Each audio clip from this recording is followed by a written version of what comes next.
Hey everybody, how's it going? Just been puttering in the old saw shop. It is minus 63,542. It's cold out again. Soon, one day it's just gonna uncork and all that good weather that's coming our way is gonna hit all at once, I believe. How you guys doing? What a great week. Bucking got his 850. Pretty happy with that saw. Never ported one of those before. This is my first time, and I think it worked out okay. There's things I would do differently on the next one, but we have to start with a baseline. So that is our baseline for that saw. Now, moving forward, I have, and I'm just going to grab it right here. You guys can see. I'm going to be jumping in and porting this XL 922 Super. This is another saw for bucking. Now, before I tear this thing down, I actually want to mock this saw up for a pipe, okay? These pipes on these saws are horrible. They really lack in flow. Look at the two little outlets on here and here. They're not good for performance. So what I'm going to do is, for this one, is I'm going to show you guys kind of how I go about prepping and mocking up a pipe. So I'll get this exhaust pulled off, I'll move this over, and we'll use this as a mock-up. This is one of my 922s. Okay, so here's the stock can. Sorry, I kicked you guys there. We'll just throw this down in this bin. Did a major cleanup of the power saw shop today. I feel good. Just gonna grab some tools. Yeah, it was time. Too many boxes, stuff lying around, so I just decided today was the day. Okay, so here's the stock exhaust. You guys can see there's a major spark arrestor in here, which is good. These will blow flames if you straight pipe them. That's 76 I did for them. You could actually see flame coming out of the muffler at times. Kind of giggly. I like that kind of stuff. It's hot rod stuff, right? Again, if you're cutting somewhere dry, you probably don't want to straight pipe one of these. Let's see if we can get you guys. There you go. There's our exhaust. Okay, nice and full of carbon like these tend to be. Okay, let's get these undone. I'm really excited to port one of these. Okay, I'm just showing you guys there. We'll get you guys back down. These are very common where I live. Like super common. You still see them around quite a bit, and they're nice saws. Not the fastest saw, but if you need to pull a long bar and you're on a tight budget, one of these old, 922s, 925s will do the job for you. These are good, strong saws. Now, what are we going to do with this one? We're going to make it super go fast. I want to see what kind of RPM I can get out of these, and with torque. When I finish porting, let's see if this gasket wants to come off. Here, put you guys back up here. There you go. When I finish porting this saw, it better pull a 32 with authority. Maybe even a 36. We'll see. It is only 80 cc's. Now I'd like to get this off without... Oh, it's stuck. It's been on there since, what, early 80s these saws come out. Oh. There we go. Okay. Well, there is a perfect template to make an exhaust. Now, I'm just feeling my finger in there. This slightly blocks the exhaust port. This is my saw. As you guys can see, it's in really nice shape. Not a lot of carbon in there. There you guys go. Okay, I'm going to get set up here and I'll show you guys a quick and easy way. Making the flange is the hardest part. Okay, friends, this is what we kind of ended up with. I'll show you guys. Making a flange is most of the work, okay? You wanna trace it out. Get a piece of flat stock, trace it out, okay? mark and punch your holes for center and then drill the holes out. And then what I usually do is I take my grinder and I'll drill 4 holes in the center for the corners, and then I grind in between them. It's finicky, it takes a lot of work to get the flange made, but and then I clean it up with a chainsaw file, and you guys know the deal. So okay, this is what we got. A few notes if you're going to make these. A lot of times there's just not enough room for your fasteners, okay? I might have to rig something up for this saw. So what I'd usually do, and I've kind of figured this out, I will weld the sides right here from the inside, okay? So I'll put a bead all the way around the corner about to there, and then I'll flip it over and I'll actually weld the insides. This I got to tap out a little bit. The fit's not that good. The rest of it fits nice. Okay, and then I weld on the outside here and outside here. Remember, friends, this is just junk from my yard. That's what I build my pipes out of, and I like to repurpose things. It's a little more work. You got to do more grinding and fitting, and this metal's really dirty. But I like this style. This is that Psychobilly Cadillac style, and go fast hot rod kind of style. So a channel that I actually watch, I've been watching for years, I really enjoy. It's called Whalen Wires. Whalen Wire. Search that, friends. He's a good old boy. I think he's from Washington. He's a farmer. He builds rat rods. He's doing a V12 truck right now. It's a V12 Chevy gas engine in like a 1-ton truck that's slammed. It's pretty cool. I don't know if you guys are into this kind of stuff. Check out Whalen Wire. He's a good feller. I've been watching him for years. But there we go. This is what we got. This is a header off of a snowmobile muffler.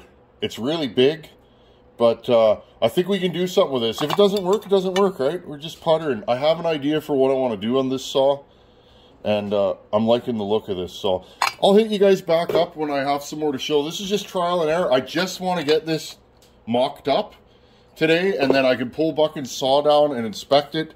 We can have a look-see at the inside, and we already have the timing numbers, so we'll we'll continue on. This is my saw, and I'm just using it for mock-up. That way I can play with pipes as I'm doing the work to Buckin's saw. Okay, it's a couple hours later. Got everything mocked up, prepped. I still have some finish welding to do, but that's good enough for today. It's just nice to, things get built in my head, and then I end up, sometimes I'll draw sketches or whatever, I'll draw some sketches, get some ideas going, decide what's diameter pipes. It's just nice. This has been in my head for about a year, believe it or not, friends. And it's really cool to see this, actually mocked up, sitting on a saw, and my plans ended up working. I'm going to bring you guys in close. This is my first fully adjustable, back pressure wise, fully adjustable pipe for a chainsaw. So I'm pretty excited about that. Let me grab, where is it here, friends? I'm missing a piece. I don't know where it went, friends. There we go. I'm not going to edit that out because I'm just a fellow working in my garage. You guys ever put something down? I couldn't find my welding helmet today, friends. I put it in a different cupboard than I usually do. So, go figure. It happens, right? I'm going to bring you guys in close and show you guys what the deal is on this. Okay, this is my mocked up pipe. This is about 1.5 inches. This is really big diameter pipe. I'm not sure if that's going to work, but the only way that I could get this flange to mount up was to actually use a pipe this diameter. I squared it off. Now, keeping with my old school rat rod style that I love, just like old headers on a car, they'd have the spacer and the wing nuts. So we done that to this. That also solves the problem of the mounting bolts. So I turned these up on my lathe, a couple of copper spacers with some brass wing nuts, pretty pretty rock and roll, I think. Okay, now, you guys are probably going to ask, what's the extra wing nut for? Well, what I'm going to do here, friends, is I'll turn this thing straight up and down so you guys can see. I am actually going to weld this fender washer to this bolt, and I'm going to put, I don't know, I was kind of messing around with this. I'm going to put a cool little controller on there, or a little you know, a little piece you can turn with your thumb, okay, and it'll be just like a stove damper, okay. We're gonna call this one the Tin Man stove pipe, okay, and we'll put this in there. This will be at the very end. I got some finish welding. I actually had to cut a strip and lay it in there. I miscalculated my bends. I cut and hammered this in, so we got some booger welds on there, but that's okay. I'll clean that up. You won't even know that's there. I ain't a good welder, but I sure am a good grinder. So, okay, and you'll just turn this, and I'm going to weld it so it's indexed all the way straight this way. Will be open, and then we can turn it and eventually have it more or less closed. So, and then undo the wing nut. Okay, undo the wing nut and loosen it off and turn it. So, I've had this idea in my head for quite a while. And I better be careful with that. I only have that tacked in 2 places.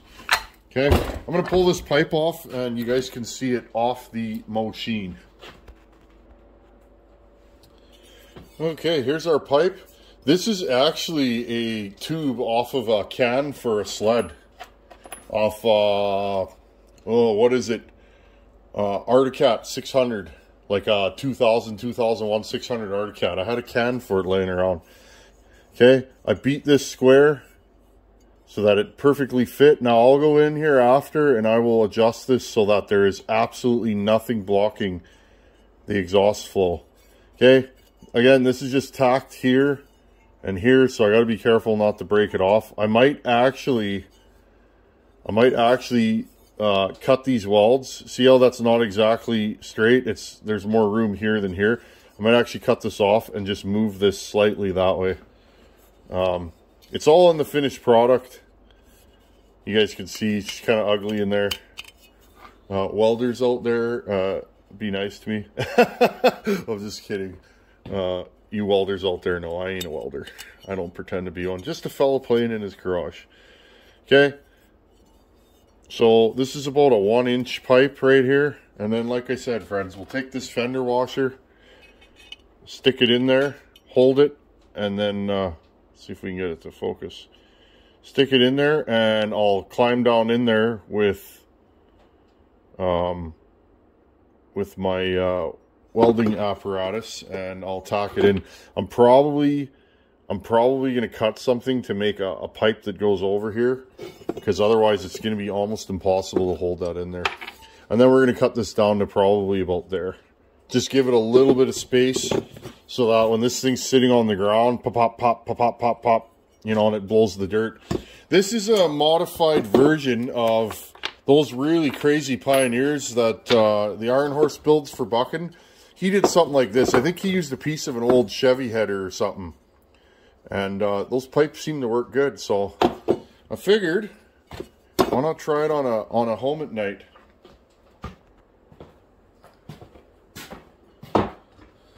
Okay, friends, so that's what I'm doing today. I think I've done enough welding for today. I can only stand there and weld for so long, and then my eyes go buggy. So we'll just slip this back together.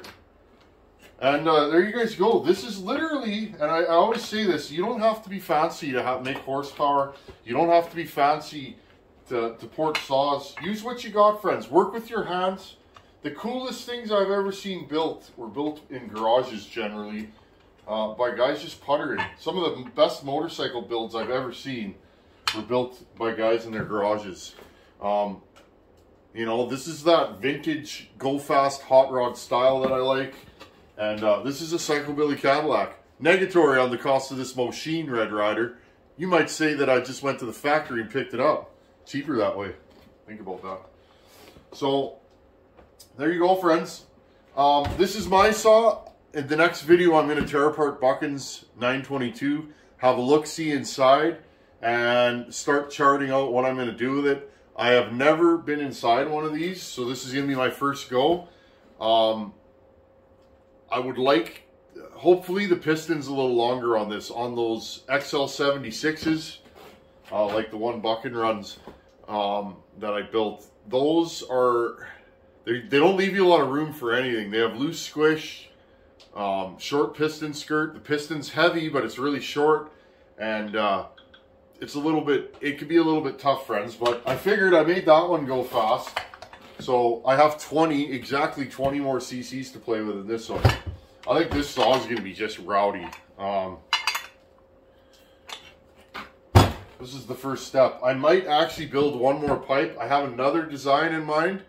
That one will be pretty quick and easy to build. I just want to see, friends, what can I do with these saws? I prefer round pipe for my pipes. Round will outflow square. But in saying that, and remember, friends, I'm an air movement guy. HVAC, ductwork, I'm a sheet metal worker. I move air for a living, so a lot of this stuff comes from my technical experience building ductwork. I've been doing that for 20 years, working with my hands. You young fellers out there, work with your hands. It's enjoyable. At the end of the day, you see what you created, even if you're just puttering in your shop. It's a lot of fun, but I digress, I'm rambling. Round will always outflow square, so I try and use round, but square is cheap and cheerful to work with, if you guys know what I mean. So I have this stuff here. This is exactly the right shape and size of the exhaust port on this saw.